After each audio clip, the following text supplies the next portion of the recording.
The year 1267. War hung in the air, its scent palpable. The mighty empire of Nilfgaard stood poised, greedily eyeing the northern realms just across the Yaruga. In light of the threat, the realm's sovereigns met in summit. They made declarations, pledged fraternal assistance, forged alliances, and then, in good spirits, dispersed. Among them, Neve, Queen of the Twin Realms Lyria and Rivia. Know the name? Heard her beauty extolled? Justly so. Remarkable she was. Not for her graceful exterior, but for her persistence and courage. Where was I? As the Queen and her retinue neared her capital, Count Caldwell appeared. In Neve's absence, the Count was to have helped her son, the youthful Prince Willem, run the Twin Kingdoms. Caldwell had clearly ridden hard. Drops of perspiration dangled from his whiskers, his neck red and chafed from a ruff, starched stiff.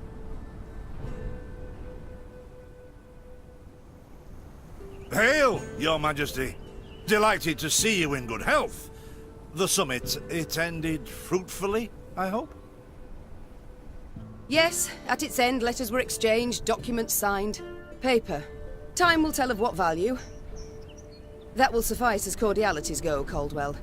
Tell me what's happened, for I sincerely doubt sheer longing prompted you to ride out. Indeed, Your Grace. Another circumstance inspired me to do so.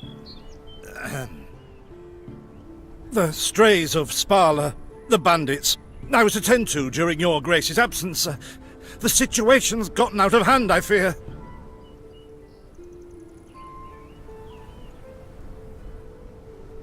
Steady, Caldwell. Come now. Deep breath. All right, speak. What has happened? Be precise. As Your Grace ordained, I set out and was nipping at the bandits' tails for long. We pursued for weeks, until scouts returned, having sighted the strays' camp in the forest near Locheren. We waited for nightfall to surprise them as they slept. Alas, it proved a ruse. We found the tents empty, straw-stuffed dummies round the fire. Soon, we learned that as we waited for the sunset, the strays had snuck away, rounded our positions and ridden to Hawksburn. I beg your pardon, my lord. The tax collectors. That is where they station. So the gold? All of it? It's stolen, Your Grace, but I shall do all in my power to recover it. This I vow, if it be Your Grace's wish. After weeks in the saddle, Your Grace's wishes are modest. A hot bath and a night's sleep in her own bed. Yet, they shall have to wait. I must look personally to this matter. Your force, Caldwell, I will now command. You... send a herald to Hawksburn. They must prepare for the Queen's arrival. Air the rooms, dust off the porcelain. Make certain they do it. Do you see now, Reynard? I believe I foretold it would be thus. My son wasn't ready in the least to rule an entire country. I confess, Prince Willem has much to learn yet. Yes. And very little time.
thought it were bandits riding in.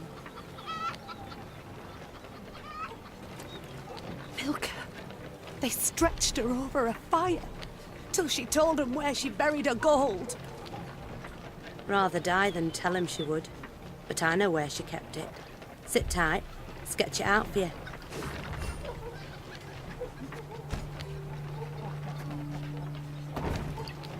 The strays, they're called, Your Majesty, because they bite something nasty and bay as if by the moon possessed. Oh, thought it were bandits riding in. The strays, they're called, Your Majesty, because they bite something nasty and bay as if by the moon possessed.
Count Caldwell rode at the column's head, scanning its flanks with a wary eye that, despite his advanced age, proved very sharp indeed.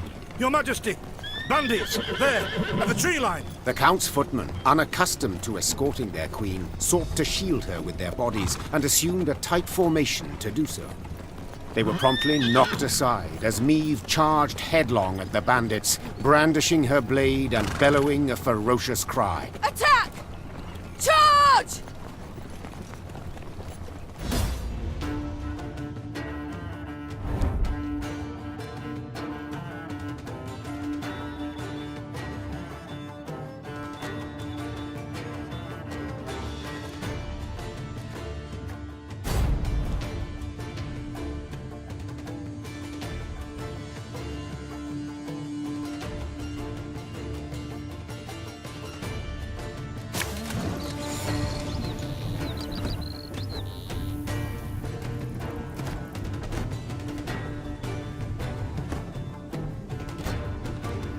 Have it the white of an eye from half a league away. To attack the Queen?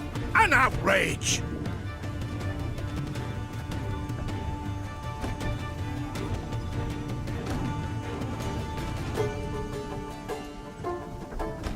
Your Grace, the men await.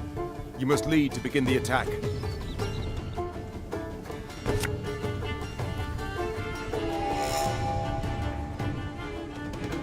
Our ballista, your command.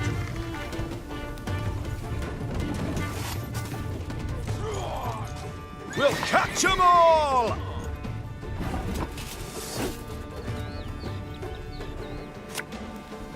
My spirit's willing. Salt of the earth they are, Your Grace. They'd follow you into fire. You need simply say the word.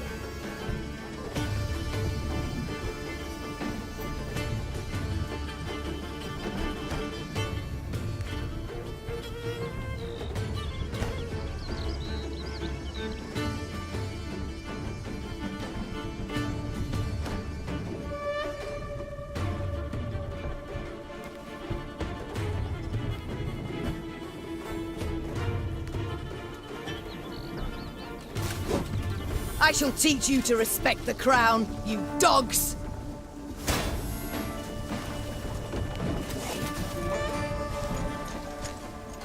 Bigger they are. Look out! Seek cover! We are bombarded!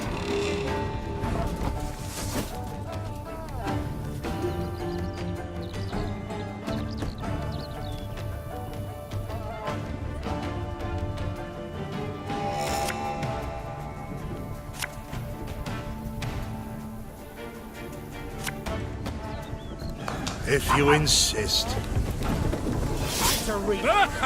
The strays took tail and run! Yes! Our victory is assured! Sound the horns! May they sing praises of this triumph for ages!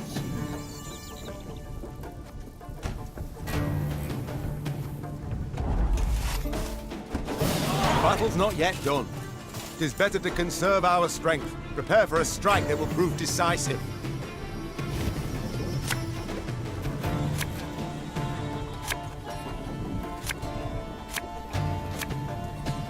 Battle formation! Protect the Queen!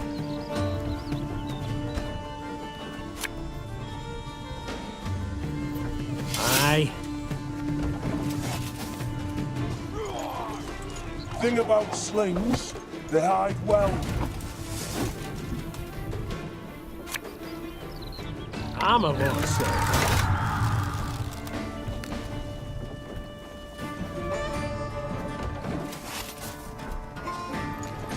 The chase is on!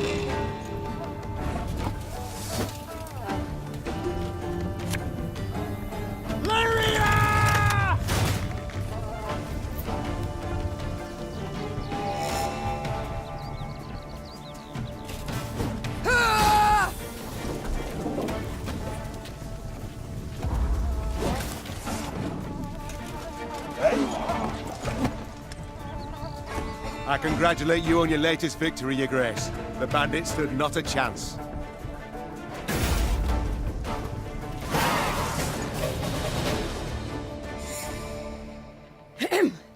Matters seem indeed to have gotten out of hand, to put it mildly. Meve said, arms crossed atop her...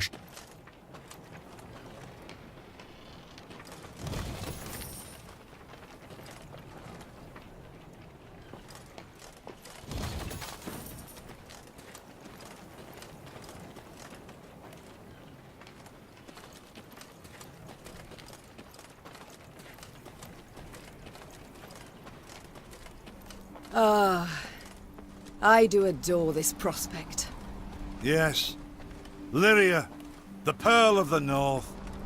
With its hills and dales. Why, its beauty matched only by that of its queen. After 3 weeks in the saddle, I've my doubts, Count. We shall pitch camp here. Our soldiers need respite. A spell of it they deserve.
A bit of respite, Reynard.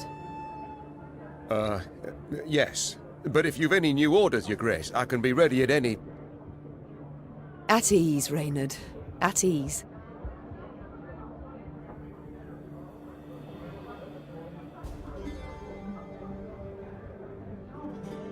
Don't you find it wearisome sitting alone? Wouldn't you prefer another's company? Swapping tales with the innkeep, even? Your concern, I most appreciate, Your Grace. But I prefer silence. Has it always been thus with you? Ever a man apart? Quite the contrary, Your Grace. As a youth, I gloried in company. Delighted in conversation. So what was it that changed you? That delight nearly cost me my head. But do you truly not know the tale, milady? How I came to be your departed husband's aide? I don't. But would gladly hear it. I had but 20 winters behind me when I enlisted. Yet I was granted the rank of lieutenant from the start. Not by merit, but by birth. The respect of veteran officers, both my peers and seniors, that they could not grant. Nor did I deserve it. To earn that respect became my driving aim. And to seem wise beyond my years, I began spouting off about the king's decision.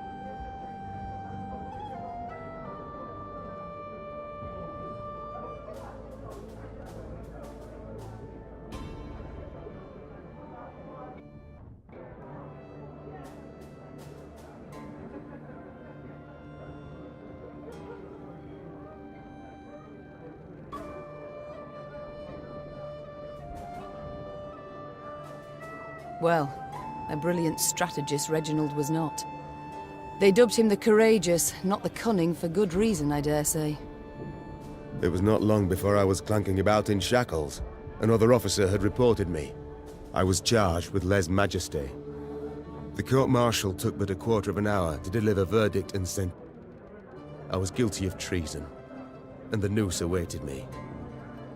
But Reginald first stayed the execution, then ordered that I repeat every word I'd uttered about his person or deeds.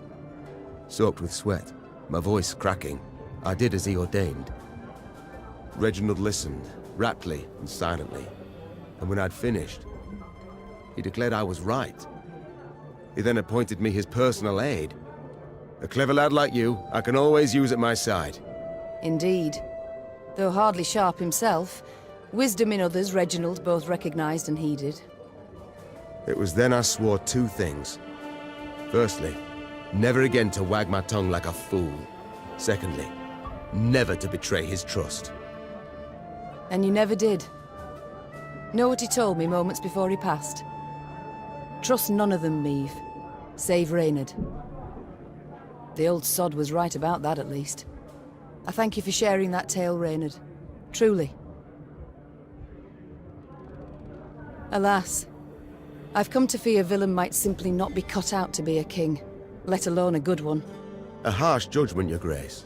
Let's not be hasty. The prince is but 16 summers to him.